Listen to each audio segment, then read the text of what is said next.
Hello दोस्तों, आप सभी का मेरे चैनल में स्वागत है। आज की इस कहानी का नाम है पति से प्यारा देवर। यह एक भाभी की कहानी है। जरूर सुनिएगा, बहुत अच्छी कहानी है और बताइएगा आपको कैसी लगी। पति से प्यारा देवर। मोनिका की शादी को 1 साल हो चुका था।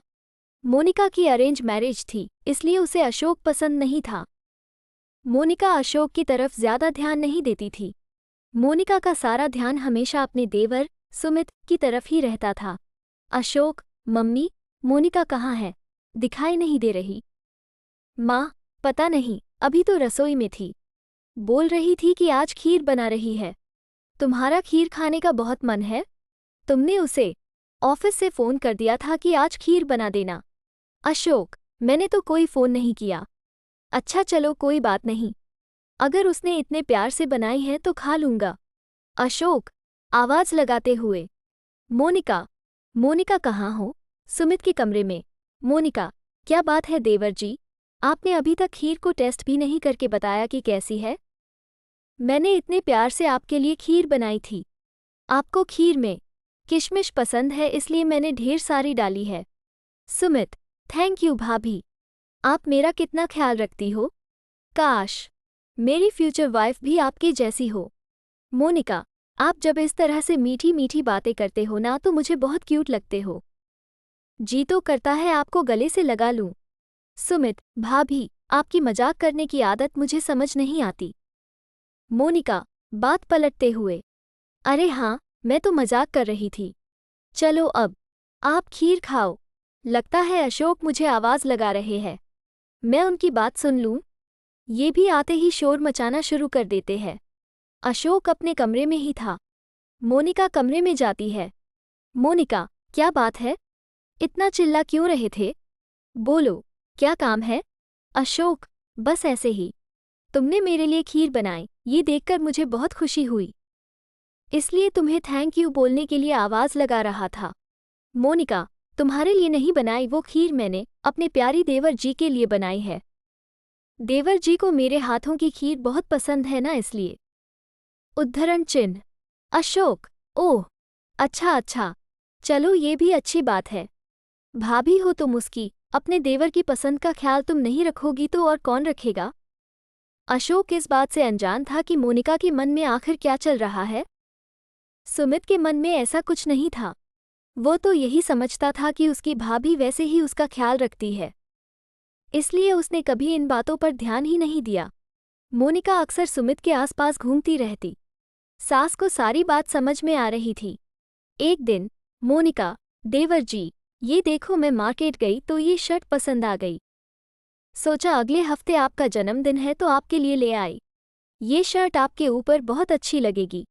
चलो अब पहनकर तो दिखाना। मैं भी तो देखूं मेरे प्यारे देवर जी इस शर्ट में कैसे लगते हैं। माँ, मोनिका बहू, तू अशोक के लिए कुछ नहीं लाई? कल उसका भी तो जन्मदिन है ना? मोनिका अपनी सास की बातों को सुनकर घबरा जाती है, क्योंकि सचमुच वो अशोक का जन्मदिन भूल चुकी थी। उसे तो सिर्फ सुमित के जन्मदिन का इंतजार था। वो बात को पलटने लगती है। मोनिका, हाँ हाँ मम्मी जी, मैंने एक शर्ट पसंद की है। शाम को अशोक को अपने साथ ले जाऊंगी तो वो भी एक बार पसंद कर लेंगे, तभी सोच रही थी हाथों हाथ खरीद दूंगी। सुमित, थैंक यू भाभी, ये शर्ट मुझे बहुत पसंद आई है। मेरे जन्मदिन का सबसे पहला गिफ्ट आपने ही दिया है। माँ, मन में मुझे सब पता है, बहू तेरे मन में क्या चल रहा है। मुझे अब इसका हल जल्द ही ढूंढना होगा। उद्धरण चिन्ह। दिन व दिन मोनिका का सुमित से नज़दीकियां बढ़ाना बढ़ता ही जा रहा था। अगले दिन अशोक का जन्मदिन था। मोनिका तबीयत खराब का बहाना करके कमरे में ही लेटी रही। अशोक के कुछ दोस्त उसे जन्मदिन की बधाई देने आए तो उन्होंने केक वगैरह कटवाया, पर मोनिका उनके सामने भी कमरे से बाहर नहीं आ रही थी। अशोक, मोनिका, मेरे फ्रेंड्स जन्मदिन की बधाई देने के लिए आए हैं। उनके लिए चाय स्नैक्स वगैरह का कुछ अरेंजमेंट अगर तुम कर देती तो। वो लोग बहुत देर से बैठे हुए हैं। मम्मी रसोई में अकेले इतना नहीं संभाल पाएंगी। मोनिका, मेरे सिर में बहुत दर्द है अशोक, और तुम्हें अपना जन्मदिन मनाने की पड़ी है। तुम कैसे हो अशोक? तुम्हें मेरी तबीयत का बिल्कुल भी ख्याल नहीं है? अशोक, ओह सॉरी मोनिका, मेरा वो मतलब नहीं था। कोई बात नहीं, तुम आराम करो, मैं नाश्ता बाजार से ऑर्डर कर दूंगा। तभी सुमित कमरे में आ जाता है। सुमित, भाभी, मेरे कुछ फ्रेंड्स भैया को जन्मदिन की बधाई देने के लिए आए।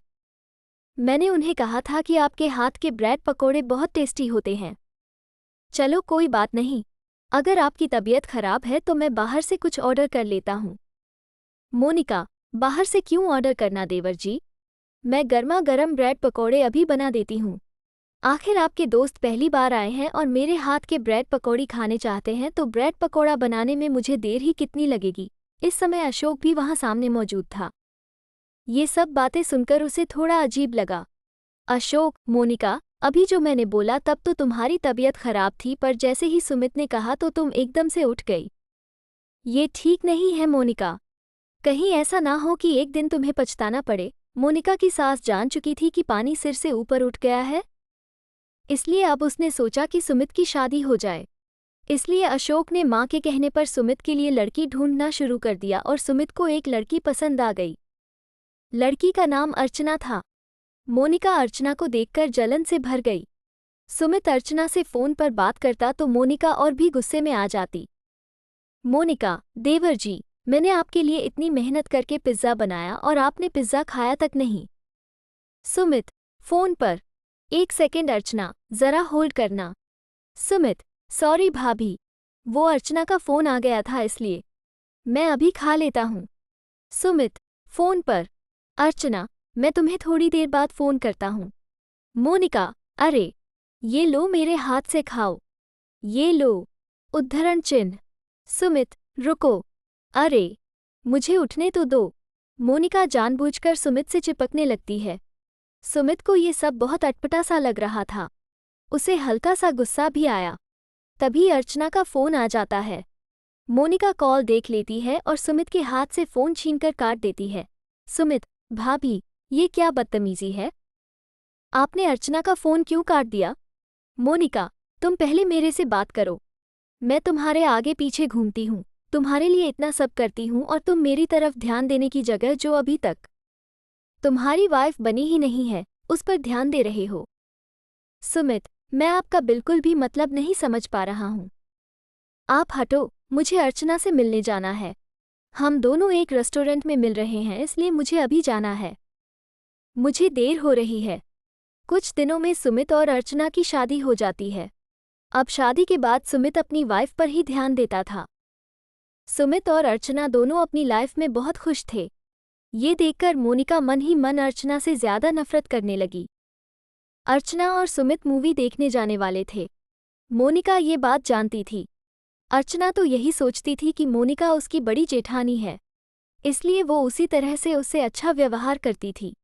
अर्चना, भाभी, आप भी हमारे साथ मूवी देखने चलो ना। चलो ना भैया, आज हम चारों एक साथ मूवी चलते हैं। मोनिका, ठीक है, मैं जल्दी से तैयार हो जाती हूँ। अशोक, मोनिका, अब मेरा मूवी देखने जाने का बिल्कुल भी मन नहीं है। सुमित और अर्चना को अकेले जाने देते हैं ना, हम फिर किसी दिन चलेंगे। उद्धरण चिन्ह।